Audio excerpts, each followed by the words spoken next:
Y quiero comenzar diciendo que y seguramente los que son padres me entienden lo que les voy a decir, y tal vez los que tienen padres ya grandes, uno de los momentos más tristes que un padre tiene con sus hijos es cuando ellos, después de advertirles una y otra vez, se les permite vivir las consecuencias de sus malas decisiones.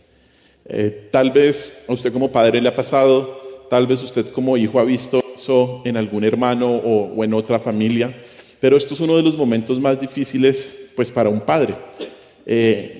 Después de una y otra advertencia sobre alguna situación específica, se les permite vivir las consecuencias de sus malas decisiones. Los padres llega un punto en el que se dan cuenta que ya no pueden hacer nada y entonces lo dejan a su suerte. Pero definitivamente más penoso que esta situación es cuando Dios abandona a alguien que constantemente lo rechaza y le ha dado la espalda. Y es de eso de lo que vamos a hablar hoy, de los versículos que hoy vamos a estudiar.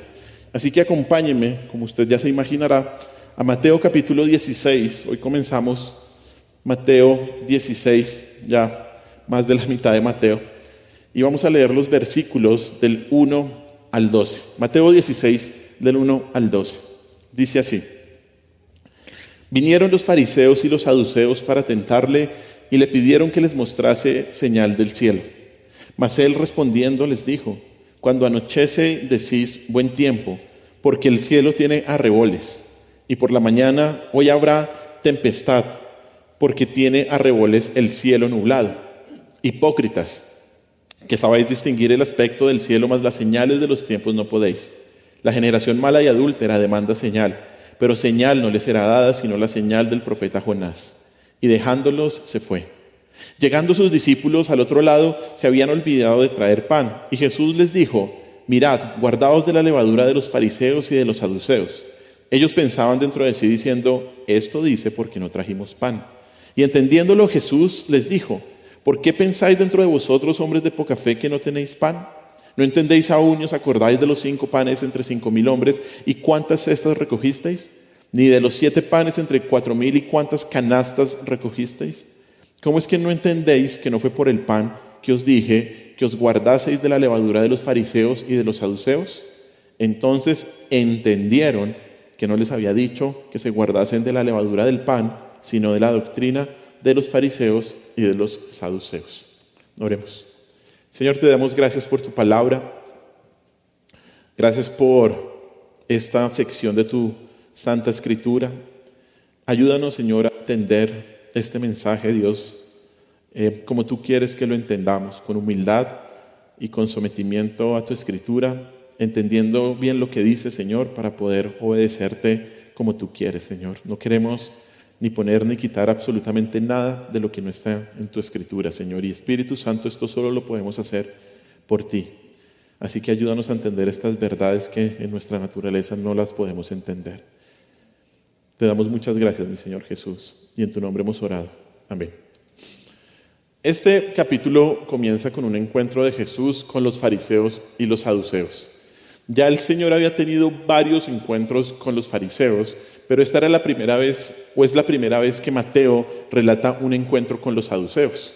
Esta es la última vez que el Señor habla con algún miembro de estas sectas antes de entrar a Jerusalén por última vez. Y en esta ocasión, estos dos grupos vinieron para pedirle que hiciera una señal para que así ellos creyeran en Él. El Señor se niega a darles alguna señal, los acusa de hipócritas y luego les hace un llamado a sus discípulos a no dejarse influenciar por la doctrina pervertida de estos grupos. Se podría pensar que esta es una manera muy fuerte de tratar a estos hombres, y es verdad, pero el Señor obviamente tiene toda la razón.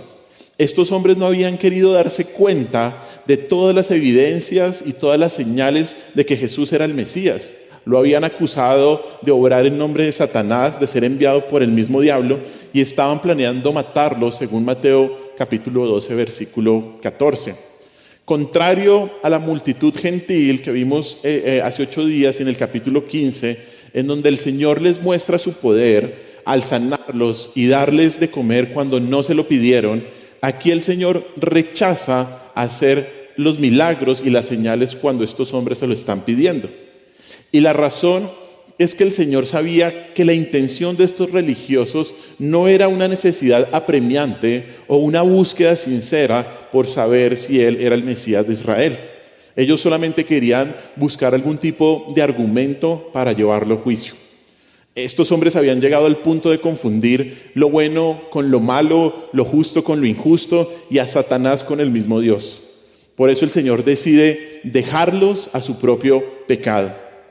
Este, de hecho, es un tema que el Señor ya ha tratado en este Evangelio, específicamente en las parábolas. Ahí Mateo capítulo 13, no sé si recuerda, cuando Él dice que los que rechazan a Cristo, viendo no ven y oyendo no oyen ni entienden, y que como consecuencia se les va a quitar lo poco que se les ha dado, el poco entendimiento. Debido a que estos hombres del tiempo de Jesús eligieron ignorar sus obras e ignorar sus enseñanzas, el Señor los abandona. El Señor los deja.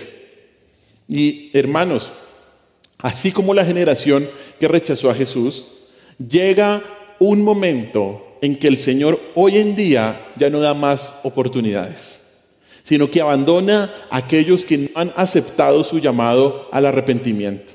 El rechazo humano deliberado conduce al rechazo judicial divino. Cuando un hombre le dice no a Dios, Dios le dice no a esa persona.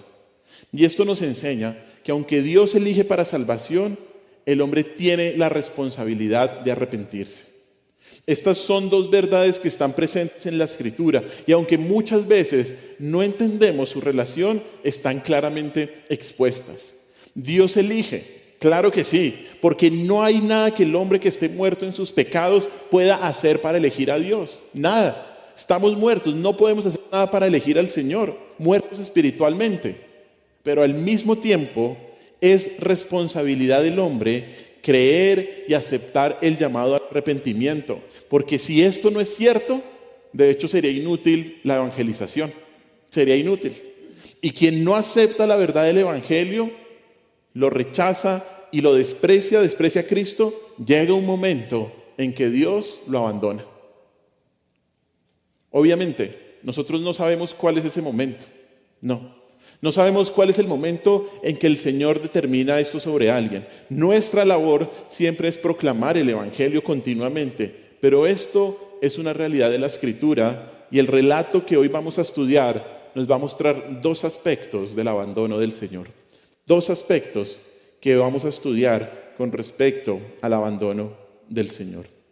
Y el primer aspecto está en la primera parte, en los versículos del 1 al 4. Y es la razón de su abandono. La razón de por qué el Señor abandona a alguien. Y la razón del abandono del Señor es la naturaleza corrupta de a quien abandona. La naturaleza corrupta de a quien abandona. Como vemos allí en el versículo 1, quienes buscan al Señor son los fariseos y los saduceos. Los fariseos y los saduceos. Estos dos grupos eran dos de las más prominentes sectas religioso-políticas del primer siglo en Israel, pero estos dos grupos lo interesante es que no tenían absolutamente nada en común y aún se unieron para acusar al Señor. Los saduceos, por ejemplo, negaban la resurrección corporal y no creían en la existencia de ángeles y de demonios. Por el contrario, los fariseos eran los principales promotores de la resurrección corporal y de la existencia de seres espirituales que eran activos en el mundo. Los saduceos, por un lado, afirmaban el libre albedrío, pero los fariseos eran complementarios en que afirmaban que había una libertad humana, pero también que había soberanía divina. ¿Me estoy escuchando? Sigo con las diferencias. Los fariseos decían, de hecho, los fariseos decían que los saduceos eran unos herejes, los catalogaban de pecadores y los tenían entre los gentiles. Habían claras diferencias entre estos dos grupos. De hecho, los tradicionalistas fariseos y los racionalistas saduceos no estaban de acuerdo en casi nada. Eran hostiles entre sí, pero aquí ven a Jesús como su enemigo común y por lo tanto se convierten en amigos. Y estaban, eso sí, en pleno acuerdo de matar al Señor. Sin importar sus desacuerdos, estos grupos vieron que Jesús atacaba su religión de hombres y su posición entre el pueblo, y decidieron buscar alguna falla en el Señor. Y esto es claro porque el versículo dice, ahí al final del versículo 16 dice que ellos, bueno, en la mitad, que los saduceos vinieron para tentarle, ¿no? Esa palabra significa intentar atrapar a alguien con motivos siniestros. Es como ponerle una trampa a una persona, o también se utilizaba en la raíz original cuando se le ponía una trampa a un animal para cazarlo. Estos hombres no buscaban una señal para creer en él, sino para hacerle daño. De hecho, el relato paralelo en Marcos capítulo 8 nos dice que el Señor estaba discutiendo con estos hombres sobre un tema, y ellos entonces dice que vienen para tentarlo, pero para pedirle una señal, para confirmar o refutar lo que estaba diciendo. Y esa palabra señal se refiere a un milagro, a un acto sobrenatural. Pero el grupo demanda una señal específica, como vemos ahí también en Mateo 16:1, y es una señal del cielo. Una señal del cielo. Esto significa que ellos querían ver un milagro de proporciones cósmicas, que se realizara en los cielos, así como cuando Elías hizo llover fuego del cielo, o cuando se paró el sol cuando Josué estaba en la batalla. Era ese tipo de señal del cielo que ellos querían ver. Tal vez ellos pensaron que Jesús no podía hacer este tipo de señales, y aunque Jesús había hecho otro tipo de milagros terrenales y que eran extraordinarios, pero ellos querían ver algo más. Ellos pensaban que el Señor no era capaz de obrar un milagro así, y de esa manera entonces podrían arruinarlo. En cierto sentido, vemos que aquí lo que los fariseos y los saduceos estaban haciendo con el Señor Jesús era colocarlo en una especie de juicio. Y sus incriminadores estaban buscando algún paso en falso o alguna supuesta blasfemia de parte del Señor que les diera un caso para justificar su asesinato. Ya el Señor, como hemos visto en Mateo capítulo 16, como hemos visto que los testigos también eran los fariseos y los líderes religiosos, había hecho muchísimas señales. Pero todas esas señales para estos hombres, lo único que hizo fue endurecerlos en su incredulidad.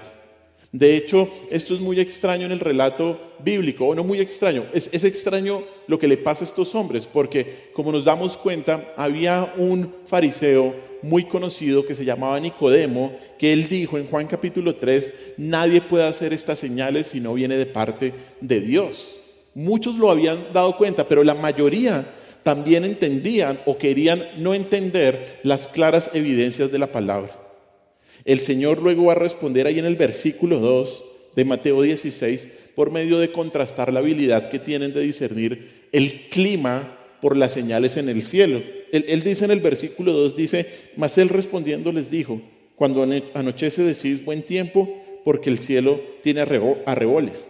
Y el versículo 3, y por la mañana hoy habrá tempestad, porque tiene arreboles en el cielo nublado. Hasta ahí. Aquí está la respuesta del Señor. Él le dice, ustedes pueden discernir el clima a través de mirar las señales que hay en el cielo, pero tienen una total inhabilidad de interpretar correctamente las señales divinas de Dios Padre que está en los cielos. Lo que básicamente el Señor le está diciendo ahí a los fariseos y a los saduceos es que si ellos pueden afirmar que un cielo con arreboles, un cielo carmesí al atardecer, presagiaba buen tiempo el siguiente día, y mientras que un cielo con arreboles al amanecer indicaba una lluvia venidera, entonces ellos deberían tener los suficientes indicios sobre los cuales deberían darse cuenta de que Jesús era el Mesías. Ellos debieron haber reconocido que Jesús era el Rey prometido, quien iba a liberar a su pueblo de sus pecados, pero se negaron a hacer caso a las evidentes señales profetizadas. Todas las señales que nuestro Señor Jesús dijo estaban profetizadas en el Antiguo Testamento. Y por eso, ahí en el versículo 3, el Señor les dice, hipócritas, ¿sabéis distinguir el aspecto del cielo? Mas las señales de los tiempos no podéis. No podéis. Esa frase, señales de los tiempos, hace referencia a lo que distingue una era, una fase, una etapa de algún tipo de temporada. Es uno de los términos que más se utilizan relacionados con el fin de los tiempos o con los postreros tiempos. Y recuerde que los postreros tiempos implican cuando el Señor comienzan desde que el Señor ascendió a los cielos. Bíblicamente hablando, ahí es cuando empiezan los postreros tiempos. Y aquí el Señor les está diciendo: ustedes no saben distinguir las señales de esta era presente, que yo soy el protagonista. O sea, el Señor tenía en mente esa nueva era que comenzaba con su venida, con su muerte y con su resurrección. La nueva era del nuevo pacto. Los fariseos y los saduceos, es lo que les está diciendo el Señor, son mejores meteorólogos que teólogos. Eran mejores para eso. Podían reconocer la llegada de una tormenta por algo tan sutil como el color rojizo en la mañana, pero no reconocieron tristemente la llegada del Mesías, a pesar de la incontable evidencia que el Señor demostró. Ellos no podían distinguir las fases del plan divino del Señor. Y por eso es que el Señor les dice que son unos hipócritas. Unos hipócritas porque sabían distinguir las señales del clima, pero estaban cegados por su orgullo, por sus tradiciones orales, y no podían discernir la persona y la actividad de Jesús en medio de ellos. No lo podían hacer. Y el Señor finaliza la descripción de los fariseos y de los saduceos en el versículo 4, catalogándolos como la generación mala y adúltera que demanda señal, pero señal no les será dada. Señal no les será dada. Esa palabra demanda significa buscar con afán. Y implica exigir. Eso es lo que estaban haciendo estos fariseos. Le estaban exigiendo al Señor, al Mesías, al Creador algo. Y aquí puede verse una vez más la hostilidad y el corazón de estos hombres hacia Jesús, que le exigían lo que ellos querían. Y luego les dice el Señor, primero demanda señal, y el Señor les dice la generación mala y adúltera. La palabra mala significa algo de carácter maligno. Denota un agresivo y un mal agresivo y ferviente que se opone activamente al bien. Y la palabra adúltera se refiere a ser infiel a alguien a quien uno debe permanecer fiel. Y en este contexto es ser infiel a Dios. Por lo tanto, la acusación del Señor contra los fariseos y los saduceos es que les está diciendo que ellos son malvados e infieles al pacto y a los mandamientos de Dios. Esta acusación sobre todo tiene sus raíces en la acusación que hizo Moisés a los israelitas de su día como una mala generación. Y vamos a ese versículo, vamos a Deuteronomio capítulo 32, porque de ahí es donde viene esta acusación. Deuteronomio capítulo 32, versículos 5 y también el versículo 20. Deuteronomio 32, 5 y 20. Dice así, y aquí recuerden algo, Deuteronomio en este momento Israel está a puertas de conquistar la tierra prometida, y Deuteronomio lo que nos está hablando es haciendo un resumen de la ley y está recordando muchas cosas que habían pasado en los 40 años anteriores. Deuteronomio 32, 5 dice así: la corrupción no es suya, de sus hijos es la mancha, generación que torcida y perversa. Y vaya al versículo 20 rápidamente. Y dijo, está haciendo Moisés un recuento de lo que sucedió, y dijo: esconderé de ellos mi rostro, veré cuál será su fin, porque son una generación perversa, hijos infieles, hijos adúlteros. Y lo que el Señor les está tratando de decir a los escribas y los fariseos, a estos religiosos de su época, es que así como la generación que pereció en el desierto había visto las señales que Dios obró por medio de Moisés, pero endureció su corazón con incredulidad, la generación de los tiempos de Cristo vio las señales que hizo, pero rehusó creer en Él y tomó la decisión de destruirlo. Ellos no querían creer en Jesús. Ellos detestaban a nuestro Señor y ellos rehusaron aceptar que sus obras poderosas venían de Dios. Su idolatría, su inmoralidad, sus tradiciones antibíblicas y la dureza de su corazón los caracterizó como un pueblo malvado y adúltero. Por lo tanto, ¿qué es lo que hace el Señor? El Señor se niega a darles una señal más, ya que su petición venía de un corazón idólatra y malvado. de un corazón perverso, de un corazón que quería ponerle una trampa a nuestro Señor Jesús. Si ellos realmente hubieran estado unidos a Dios y si le hubieran sido fieles, no hubieran pedido ni hubieran necesitado una señal. Ellos sencillamente hubieran sabido que Él era el Mesías, que ya se habían dado cuenta de lo que había obrado y hubieran aceptado el llamado del arrepentimiento. La petición de los dirigentes judíos demostraba que lo único que estos hombres querían es que el Señor se acomodara a sus propias regulaciones. Eso era lo que ellos querían. Eso era lo que ellos demandaban, que el Señor Jesús se sometiera a sus tradiciones extrabíblicas. Y por eso el Señor Jesús les dice al final del versículo 4, pero señal no les será dada, sino la señal del profeta Jonás. Esto hace referencia a cuando Jonás estuvo en el vientre del gran pez por 3 días. La señal de Jonás fue usada por Jesús como metáfora de su futura crucifixión, de su sepultura y de su resurrección. Y esa sería la señal final de los líderes religiosos. La señal de Jonás resultaría ser el mayor milagro de Jesús. Su resurrección sería la principal señal de Dios de que Jesús era el Mesías. Pero usted recuerda qué pasó cuando el Señor Jesús resucitó y cuando los líderes religiosos se enteraron. Eso está en Mateo 27 y 28, no lo vamos a ir ahí. Pero ¿qué es lo que hacen estos líderes? Le dan dinero a los guardias para que se queden callados y digan que los discípulos se robaron el cuerpo. Ellos no fueron capaces ni siquiera de darse cuenta de la maravillosa señal de la resurrección.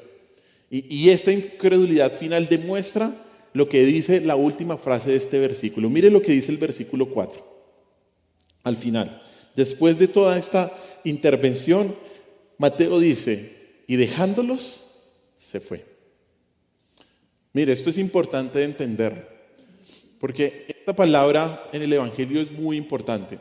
Esto no se trata de que el Señor tenía que hacer algo y tenía que irse. Y dijo, me tengo que ir, no puedo seguir en esta discusión. No. Si usted ve, aquí hay 2 palabras que son prácticamente sinónimas. Por un lado dice dejándolos y por el otro dice se fue. Hubiera sido solamente, digamos gramaticalmente hablando, indispensable no eran las 2, sino solamente uno hubiera podido decir, pero esto no es redundancia, esto es énfasis. Cuando en la palabra de Dios algo se repite es porque hay un énfasis específico y esto indica una expresión muy fuerte que implica el abandono de Jesús a estos hombres. De hecho, la palabra se fue significa que los dejó atrás y conlleva esta idea de abandonar, como de ya no volver a ver a estas personas, de tomar una decisión consciente, de ya no meterse en absolutamente ninguna discusión o no tener nada que ver con estas personas.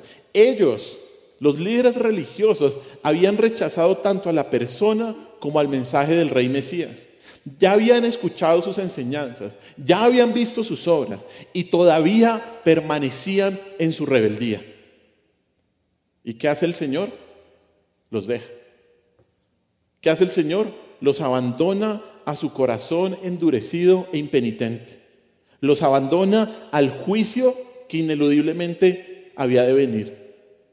De hecho, este abandono era una señal, porque cuando Jesús deja a un hombre, eso significa que la gracia ya lo deja, más bien, ya lo abandona también para enfrentarse al juicio. Este momento es una transición crucial en el ministerio de nuestro Señor y en el Evangelio de Mateo. Pues desde entonces, desde este punto hasta la cruz, la oposición iba a aumentar. Y el Señor ahora ya no iba a ir más a hacer milagros en Israel, sino que el Señor iba a aumentar la mayoría de parte de su tiempo a preparar a sus discípulos. Más o menos esto es como en el 2.º año del ministerio del Señor Jesús. Y de aquí hasta la entrada de Jerusalén no iba a volver, y a la última semana no iba a volver a tener ninguna interacción con los líderes religiosos. De hecho, ya hemos visto en todo el estudio del Evangelio de Mateo cómo el Señor comenzó mostrando su poder inicialmente a los judíos, pero estos lo rechazaban una y otra vez, hasta tal punto de decir que obraba en nombre de Satanás, ¿no? Capítulo 12 de Mateo.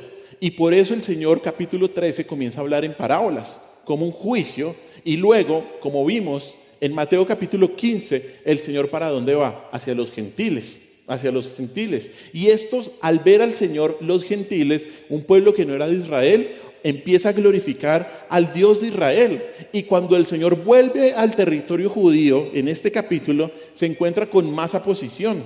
Y por eso, literalmente, el Señor decide dejar a estos religiosos. La naturaleza hostil, hipócrita, adúltera y maligna de estos hombres hicieron que rechazara al Señor, y por eso el Señor los abandona. Los líderes religiosos habían rechazado a Jesús y el Señor ahora los rechaza a ellos.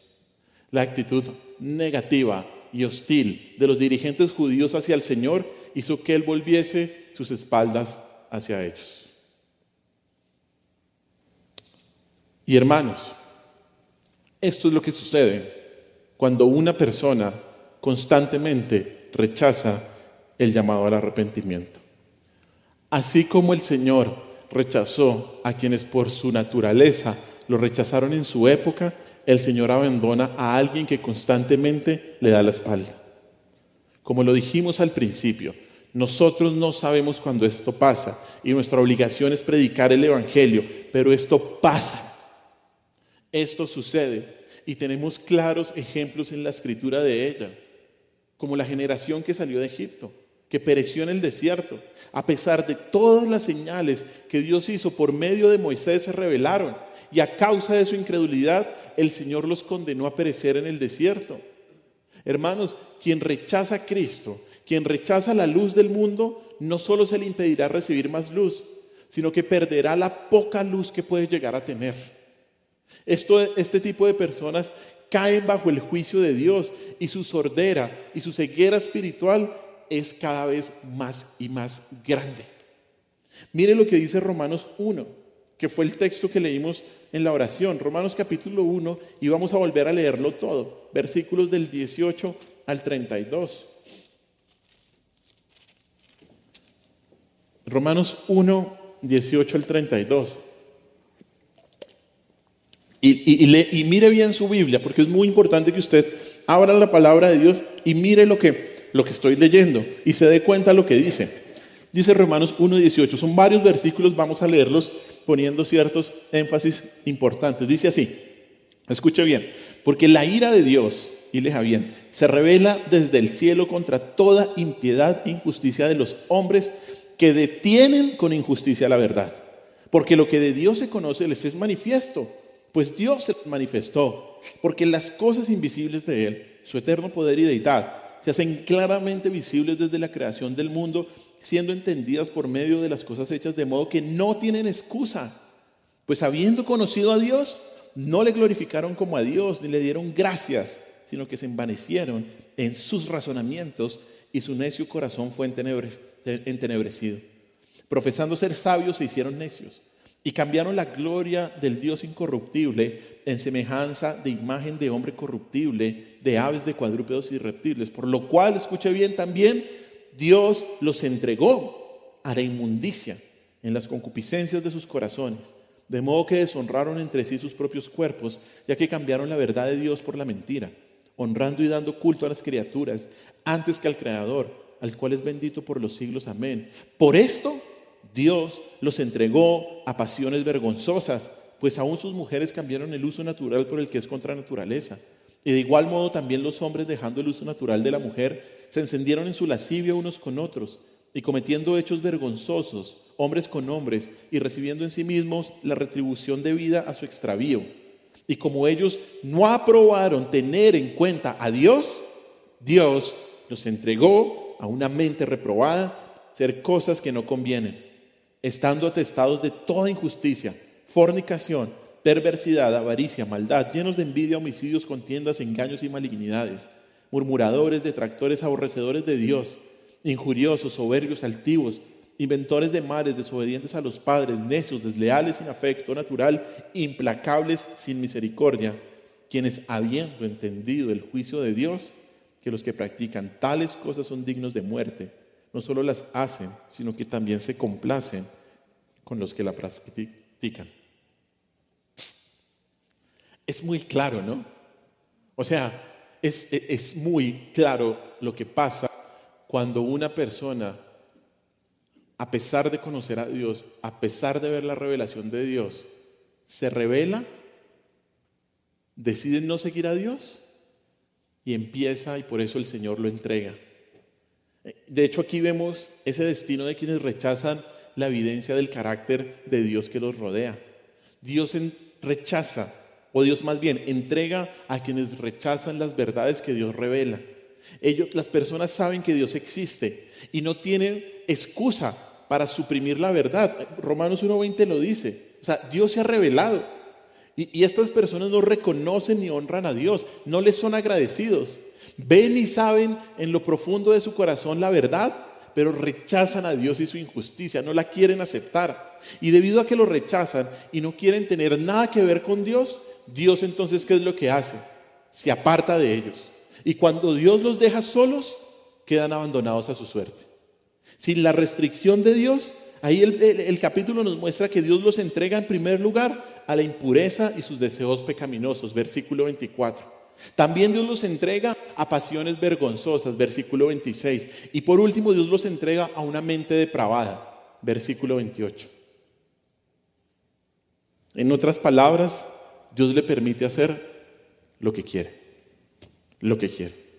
Cuando los malvados abandonan a Dios, Dios a su vez los abandona, dejándolos sin dirección ni restricción divina, permitiéndoles corromperse a su antojo. Hace poco vi, en esta semana o 2 semanas, un video de Paul Washer. Si no lo conoce, escúchelo. Es increíble la profundidad que el Señor le ha dado a la Escritura. Y él contaba que un día fue a una cárcel a predicar y que los presos estaban también muy dolidos o justificaban, y más bien lo que hacían era criticar que habían otros muchos criminales de cuello blanco por fuera de las cárceles, que ellos estaban pagando sus condenas y que se habían dado cuenta que habían cometido ciertos crímenes y entonces pero que no les parecía por qué habían otras personas por fuera de la cárcel cometiendo crímenes de alguna manera aceptables o que no se daban cuenta y estaban libres. Y Paul Washer les dice a estos hombres muy sabiamente: lo que el Señor ha tenido con ustedes es misericordia, porque aquí en la cárcel Dios los está restringiendo de su pecado. Les dijo así. Pero estos hombres no hay ningún tipo de restricción. Y es que yo no sé si usted ha hablado con algún tipo de estas personas, ¿no? Porque a veces pensamos, o a veces las personas dicen que son libres para hacer lo que quieren. Y mire, no es que Dios se haya rendido a tratar de convencer a una persona, sino que en verdad estas personas que dicen que son libres para hacer lo que quieren están bajo el juicio de Dios. La libertad que una persona puede sentir para hacer lo que quiere no significa que se ha liberado de la esclavitud de la religión o de los mandamientos de Dios, sino que es todo lo contrario, todo lo contrario. Pablo aquí nos está diciendo que el hecho de que una persona haga estas cosas no es que tenga libertad, está esclavizado. Y además está bajo el juicio de Dios. Dios los entrega a estas personas que hacen lo que quieren. La respuesta de Dios al pecado y la forma en que Él manifiesta su ira es entregar a una persona a su propia pecaminosidad. Esto es lo más grave que puede hacer alguien. O el juicio más terrible es cuando Dios dice no más, y esa persona empieza una espiral cada vez de mayor y de más pecado. La respuesta de Dios al pecado y la forma en que Él manifiesta su ira es entregar a alguien a su propia pecaminosidad. No hay ningún tipo de restricción. La triste realidad es que a veces Dios le da a los pecadores lo que quiere, y eso es lo peor. Mire lo que dice Salmo 81, 11, 12. Salmo 81, 11, 12. Hablando una vez más de Israel. Salmo 81, 11, 12. Dice: pero mi pueblo no oyó mi voz, Israel no me quiso a mí. Los dejé, por tanto, a la dureza de su corazón. Caminaron en sus propios consejos. A medida que los impíos, que los incrédulos se alejan cada vez más de Dios, Dios interviene cada vez menos. Y quiero decirle algo, es una misericordia, es una gracia del Señor. Si usted ha pecado y alguien le ha dicho, pare, y alguien le ha dicho, tenga cuidado. Porque cuando usted no tiene esa misericordia, cuando usted de hecho no tiene esa disciplina de Dios, usted empieza como bastardo, como dice Hebreos 12, a ir de tumbo en tumbo. Es una misericordia que Dios restrinja nuestro pecado. Es una misericordia tener la iglesia para que Dios restrinja nuestro pecado, tener hermanos a nuestro lado, tener familia a nuestro lado creyente, que restrinja nuestro pecado, que nos esté advirtiendo constantemente que por ahí no es. Porque si usted se deja a la libertad de su pecado y no le importa, es cada vez peor. Dios abandona a quien lo abandona primero. Vamos al segundo aspecto. Dios abandona a quien lo abandona primero. Y el segundo aspecto, el abandono del Señor que nos muestran estos versículos, es lo que debe hacer con quienes han sido abandonados por el Señor. ¿Qué debemos hacer con quienes han sido abandonados por el Señor? Como vemos en el texto, finalizada la discusión con los fariseos y los saduceos, el versículo 5 dice que Jesús y los discípulos van al otro lado del mar y a los discípulos se les olvida llevar pan para el viaje, ¿no? Dice versículo 5, llegando sus discípulos al otro lado se habían olvidado de traer pan. El Señor, de hecho, vio esto como una oportunidad para enseñarles nuevamente a sus discípulos y les dice en el versículo 6, mirad, guardaos de la levadura de los fariseos y de los saduceos. Los discípulos piensan que el Señor los está regañando por no haber llevado el pan. Y por eso el versículo 7 dice, esto dice porque no trajimos pan, ¿no? Y ellos interpretaron las palabras del Señor Jesús de manera literal, ya que al haber olvidado traer pan para el viaje, asumieron que tenían que comprarlo en algún lugar. Y pensaron que el Señor les estaba prohibiendo comprar pan horneado de los fariseos y de los saduceos. Esto se explica culturalmente en esa época porque en ese entonces los rabís judíos enseñaban que los judíos fieles debían tener cuidado de dónde comprar la levadura porque tenía que ser una levadura kosher, una levadura no contaminada. Porque si se la comían contaminada, pues estaban contaminados en todo, como ya lo vimos antes. Y había de hecho religiosos dedicados a vender pancito. Los discípulos pudieron pensar que Jesús ahora les estaba prohibiendo la levadura de los fariseos y de los saduceos, así como estos mismos religiosos prohibían comprar la levadura y el pan de los gentiles y de otras personas. Pero el Señor no les estaba prohibiendo comprar pan de la panadería de los fariseos y de los saduceos, ni tampoco, ni mucho menos, estaba preocupado porque ellos no habían traído el pan. Por eso es que el versículo 8 dice, ¿por qué pensáis dentro de vosotros, hombres de poca fe, que no tenéis pan? Esta pregunta muestra que hasta este momento los discípulos seguían pensando en que no tenían pan. Y el Señor muestra que la razón de pensar eso era su poca fe. Ahí les dice, hombres de poca fe, ¿no? ¿Por qué pensáis que no tienen pan? La razón de no tener pan no era que ellos se habían olvidado de traerlo, sino su falta de confianza en la provisión de Dios para suplir sus necesidades. Por eso Jesús, ahora sí a continuación, les recuerda su provisión para las necesidades físicas de sus seguidores, cuando multiplicó los panes y los peces. Leamos versículos 9 y 10. Dice, ¿no entendéis aún ni os acordáis de los 5 panes entre 5,000 hombres ¿Y cuántas cestas recogisteis? Ni de los 7 panes entre 4,000, ¿y cuántas canastas recogisteis? El Señor comienza diciéndoles una palabra muy fuerte. ¿No entienden? ¿No se acuerdan? Otra vez lo mismo. Y esta vez sí, ¿no? Recordemos que en la alimentación de los 4,000 no les había dicho nada. Pero esta vez, bueno, ya, la tercera. ¿No entienden? ¿No se acuerdan? O sea, los discípulos se habían olvidado simplemente, o más bien, no es que se hubieran olvidado de haber traído pan, sino que se las había olvidado de que estaban con el Señor Jesús, que lo podía proveer. O sea, si el Señor le dio primero comida a cerca de 20,000 personas, 5,000 hombres y mujeres, 5,000 hombres sin contar mujeres y niños, y luego a 4,000, ¿cómo no le iba a dar alimento a 13 personas? Mire, las alimentaciones milagrosas que Jesús hizo para satisfacer el hambre de las multitudes y las grandes cantidades que recogieron después de hacer los milagros debieron ser más que suficientes para convencer a los discípulos que no importaba si ellos se habían olvidado de traer pan, iba a haber comida para ellos. Ellos eran hombres de poca fe porque vieron a Jesús multiplicar sobrenaturalmente el pan y seguían pensando que iban a tener un problema de falta de comida. Esas dos alimentaciones debieron haber alimentado su fe. Y lo que Jesús les está diciendo ahí ¿es esa toda la confianza que tienes en mí? ¿No confías en mí más que eso?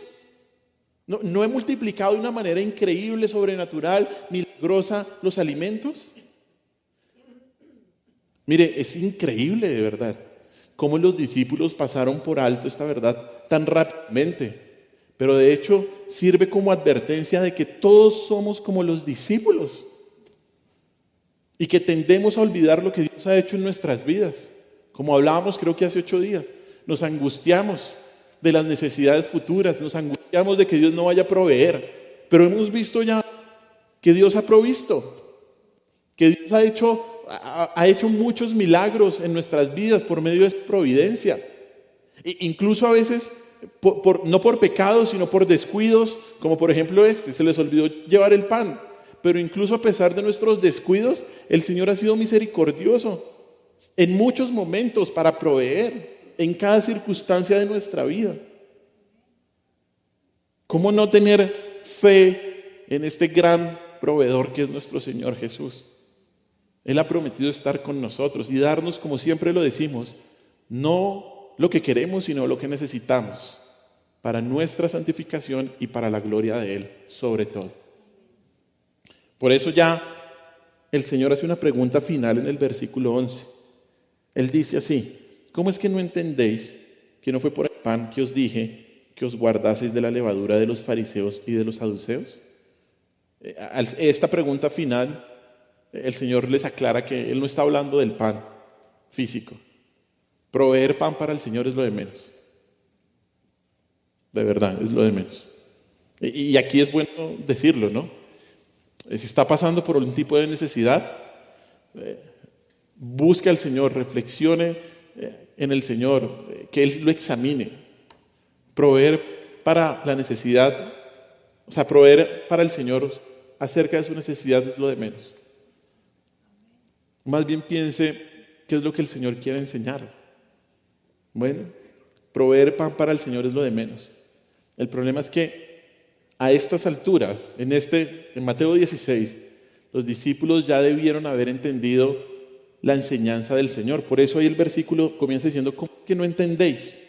Ellos debieron no solamente confiar en Dios para proveer para sus necesidades, pero también, sobre todo, ellos debieron entender que el Señor les estaba hablando de tener cuidado de la influencia de los fariseos y de los saduceos. A estas alturas ellos ya debieron haber entendido, habían visto todas las confrontaciones que habían tenido con los fariseos, con los escribas, con los saduceos, con otros líderes religiosos. Mateo capítulo 12 lo vimos todo, la blasfemia del Espíritu Santo. Y en este momento, por eso el Señor les dice: ¿cómo es que no entienden? No es por el pan que les estoy hablando, es por la influencia de estos grupos religiosos. Finalmente el versículo 12 nos muestra que se les iluminó el bombillito a los discípulos. Dice el versículo 12: entonces entendieron. Bien, ¿no? Obviamente, previamente hubo ¿qué? Una reprensión, una exhortación, como nos pasa a nosotros, muchas veces. Pero después de esta cuidadosa reprensión, esta amorosa reprensión de parte del Señor, los discípulos se dieron cuenta de que lo que debían preocuparse no era del pan, sino que de la doctrina de los fariseos y de los saduceos, como dice ahí al final del versículo. Por eso, y devolviéndome un poquito, el versículo 8, el Señor les dice, versículo 6, el Señor les dice, mirad, guardaos. Esas dos palabras son muy importantes. Esa palabra mirad significa estar alerta. Es un llamado a la vigilancia, y la palabra guardado significa ande con cuidado o incluso evite algo. Ambos mandatos, mirad y guardaos, están llamando a los discípulos a estar continuamente vigilando y alerta ante la levadura de los religiosos, porque su levadura, su doctrina, su enseñanza podría ser muy sutil e incluso parecer espiritual. Esos grandes partidos políticos religiosos tenían una gran influencia en el pueblo, inmensa influencia. Y de hecho, los discípulos habían sido educados para respetar a estos hombres. Y por eso el Señor Jesús aprovecha la ocasión para advertirles contra su doctrina, contra su enseñanza. El Señor les dice, mire, las enseñanzas son como levadura al pan. La levadura, ¿qué es en el sentido literal? Es lo que se utiliza para leudar la masa y para que el pan crezca. ¿Cómo obra la levadura? La levadura pasa de manera secreta, silenciosa, se mezcla con toda la masa, pero con certeza tiene su influencia. Nadie puede ver su progreso en el momento, hasta que tenemos el pancito. Y así sucede con la doctrina de los fariseos. Sus doctrinas, sus enseñanzas de los religiosos, fariseos, saduceos, escribas, eran insinuantes, eran astutas, eran plausibles, ocultaban la verdadera tendencia de sus doctrinas, las inculcaban secretamente en la mente, decían que venían de Dios, impregnaban y contaminaban a todo lo que los escuchaban. La levadura de los fariseos y de los saduceos eran sus enseñanzas basadas en las tradiciones de los hombres y no en la Escritura. Era su legalismo por seguir normas antibíblicas que realzaban su orgullo. Se basaban en el mérito personal, en que yo puedo, en que mi disciplina me basta para llegar a Dios y tener el favor de Dios, y no tenían en cuenta para nada la gracia del Señor. Para los fariseos la vida consistía, y los saduceos, consistía en un ritualismo externo y legalista. Para estos hombres la vida era, de hecho para los saduceos era una religión ritualista, racionalista, adornado con un materialismo filosófico. La enseñanza contaminada de los fariseos la vemos claramente en Mateo capítulo 23. Ya, no vamos a ir ahí, pero ahí está claramente todos los ayes o las maldiciones que el Señor Jesús pronuncia contra los escribas. Ay de los escribas y fariseos que ponen carga sobre mi pueblo. Así todo eso está ahí en Mateo 23. Pero el punto es que ninguno de estos grupos religiosos, ninguno, jamás vio su pecado, jamás vio la condenación, jamás vio la muerte espiritual y por lo tanto jamás vieron la necesidad de una nueva vida mediante el nuevo nacimiento y la necesidad de arrepentirse. Jamás lo vieron. Cualquier elemento de la enseñanza de los fariseos y de los saduceos debía ser rechazada porque como la levadura tenía la habilidad de influenciar y de contaminar absolutamente todo lo que tocara. El Señor advierte fuertemente de esto y les dice que los escribas y saduceos que se negaron a reconocerlo como Mesías no solo son abandonados por Dios, sino que básicamente se debe tener muchísimo cuidado de su influencia, muchísimo cuidado. ¿Qué debemos hacer con aquellos que han abandonado a Dios? Debemos tener cuidado de la influencia, de su influencia. Debemos tener cuidado de la influencia de aquellos que han rechazado abiertamente al Señor Jesús, ya sea que lo hayan dicho o que lo hayan demostrado. Porque es que no hay nada más peligroso que una persona que dice que cree en Dios, pero su vida demuestra todo lo contrario. Debemos preocuparnos y protegernos de sus falsas doctrinas. Ya hemos visto esto en meses pasados, ¿no? Los falsos maestros, la falsa doctrina. Pero aquí una vez más nos lo dice. Cuídense de la levadura, cuídense de la influencia de los falsos, nos dice el Señor. Mire, no estamos llamados a preocuparnos por suplir el pan. ¿Debe trabajar? Sí.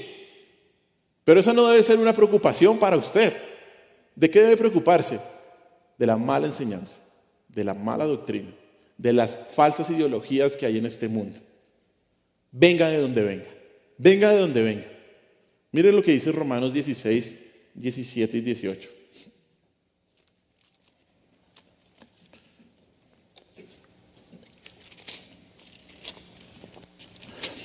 Romanos 16, del 17 y 18.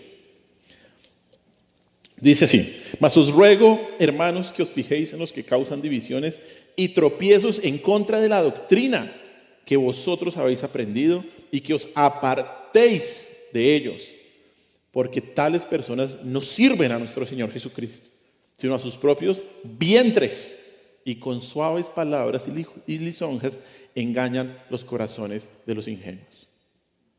Tenaz, ¿no? Oye, porque es que a veces hay personas, no, pues sí, yo salí de esta iglesia, pero sí, el pastor es buen pastor. O dicen, no, pero es que tal persona está en otra iglesia, pero sí, él como que entiende algo. Y claramente hemos visto, o sea, pues lo que pasa, ¿no? Y no, dice, cuidado con aquellos que causan tropiezos en contra de la doctrina que vosotros habéis aprendido y os apartéis de ellos. Tales personas no sirven a nuestro Señor Jesucristo. ¿A qué sirven? A sus propios vientres. ¿Qué significa esto? Sus propios deseos. Sus propios deseos, ¿no? Y utilizan la palabra del Señor como ganancia, como dice 2 de Timoteo. Mire, con razón la palabra le llama levadura a la falsa doctrina, porque hincha, extiende y corrompe toda la masa. Y todo esto en secreto. En secreto. Y es que no es solo la falsa doctrina de la que debemos cuidarnos. Escúcheme bien esto, no solo la falsa doctrina de la que debemos cuidarnos, sino de las falsas ideologías del mundo que afirman y viven aquellos que han rechazado al Señor. Porque puede que una persona no distorsione la Escritura, pero promueve una falsa ideología, un distinto modo de vida, contrario a la palabra del Señor. O sea, la admonición de Jesús, la advertencia de Jesús también implica una advertencia para alejarse de las enseñanzas que tienen sus raíces en el pensamiento y la filosofía humanos, en lugar de la Biblia. Mire lo que dice 2 de Timoteo 2, 14 y 16. 2 de Timoteo 2, 14 y 16. Dice 2 de Timoteo 2, 14 y 16. Y mire la progresión del versículo, Pablo hablándole a Timoteo. Dice así: recuérdales esto, versículo 14, exhortándoles delante del Señor, que no contiendan sobre palabras de las cuales para nada aprovecha, sino que es para perdición de los oyentes. Tú procura con diligencia presentarte a Dios aprobado como obrero que no tiene de qué avergonzarse, que usa bien la palabra de verdad, mas evita profanas y vanas palabrerías, porque conducirán más y más ¿a qué? A la impiedad. Y es que uno a veces está ahí como escuchando cositas y esto otro. ¿Qué dice aquí? Evita. Quien ha abandonado al Señor no tiene nada bueno por darte. Bíblicamente hablando, no tiene nada bueno. Evítalos. Evítalos. Mire, y es que es tenaz. Ya hablaba con algunos hermanos, creo que esta semana o la anterior, como uno a la gente le predica: Cristo vino para morir en la cruz, predica el arrepentimiento, predica la necesidad del perdón de Dios, y la gente lo llama uno loco y esto y otro. Y después salen, no, es que estuve en un seminario de meditación zen, de las chakras. No, la meditación yogi es muy buena. No, que el tai chi. Y uno dice, y le dicen a uno que uno es un intolerante. Terrible. Y uno entonces queda ahí, ay, sí, la meditación, ay, el yoga. No, ¿qué es lo que nos dice? Evita las doctrinas falsas y las ideologías mundanas, hay que evitarlas. Y mire, se asemejan a la levadura en varios aspectos. Primero, al principio tienen apariencia insignificante, como la levadura que es chiquita, ¿no? O sea, pequeña en cantidad en comparación con la masa que va a leudar. Al principio es como insignificante. Ay, sí, yo voy a escucharlo para saber qué es lo que me dice. Para saber, no. Segundo, las falsas ideologías, las falsas enseñanzas, como la levadura, se introducen en el alma de forma inconsciente y silenciosa. Y son difíciles de detectar. Tercero, la levadura como la falsa enseñanza actúa gradualmente, poco a poco. De un momento a otro usted no va a negar la palabra, pero poco a poco se mete ahí. Cuarto, actúa con absoluta certeza. La falsa enseñanza y las falsas ideologías son fijas que van a tener una influencia. Y quinto, van a invadir todo el alma y van a someter todas las facultades, como lo hace la levadura con la masa. Hermanos, es que esto no es un tema, un consejito. Esto es un tema, y hemos visto que en Mateo, y la otra vez vimos que en Timoteo, y todas las epístolas, yo diría que todas, nos advierten sobre la falsa enseñanza. Debemos tener cuidado con aquellos que han abandonado al Señor y promueven una falsa doctrina y una falsa ideología de vida. Mucho cuidado, como papá se lo digo, mucho cuidado usted con sus hijos, que están escuchando con sus hijos, fiscalícelos, todo. Mire, recordemos que esta advertencia fue dirigida a los 12 apóstoles que estaban siendo entrenados por Cristo. Ciertamente, los mejores y los más santos creyentes deben estar siempre en guardia. El que piense estar firme, mire que no caiga. La falsa doctrina es peligrosa porque se propaga como la levadura. No se necesita mucho para que todo el cuerpo esté leudado. ¿Qué debe hacer con aquellos que han abandonado al Señor? Evite su dañina influencia. Y una vez más lo digo, ya para terminar. No sabemos. Dios puede tener misericordia de una persona hasta la muerte, como el ladrón en la cruz. No sabemos. Pero hay claras señales que usted le muestra que alguien ha abandonado al Señor. Usted aproveche las oportunidades para predicar el arrepentimiento. Pero usted también tenga en cuenta esto, sobre todo para su vida. Siempre la palabra de Dios nos coloca este tipo de advertencias. Para cada día, como dice la palabra, dice, debemos andar en nuestra salvación con temor y con temblor, reverenciando al Señor. No porque vayamos a perderla, sino porque esa es nuestra actitud. Tengamos en cuenta esto, porque Dios abandona a quienes lo han abandonado por su corrupto corazón. Y nosotros debemos cuidarnos de su dañina influencia. Oremos. Señor, te damos muchas gracias en este día por tu misericordia, Padre Santo.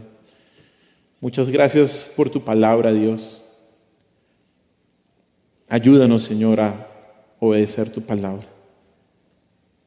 Ayúdanos, Señor, a entender este mensaje tan pero tan importante, Dios.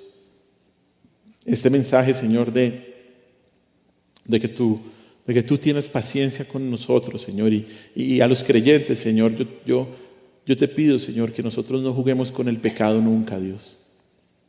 Que entendamos lo dañino que puede ser, pero que también entendamos, Señor, esta enseñanza, esta doctrina de que tú abandonas a quienes te han abandonado a ti, Dios.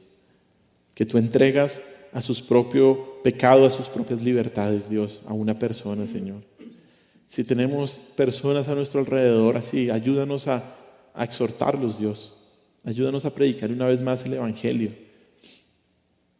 Ayúdanos a proclamar, Señor, que tú, Señor, eres la única respuesta, Dios. Y ten misericordia, Señor, de aquellas personas que sabemos que no, que te han rechazado, que no quieren seguirte, Dios. Ten misericordia, Señor, por favor. Guárdalos. O más bien, guárdanos a nosotros también de su influencia, Señor. Que en esa relación, Señor, de poder predicarles el Evangelio, que nosotros podamos saber hasta dónde van los límites, Dios. Danos mucha sabiduría, Señor, y sobre todo obediencia para hacer lo que tú quieres. Te lo pedimos, mi Señor Jesús, y en tu nombre hemos orado. Amén.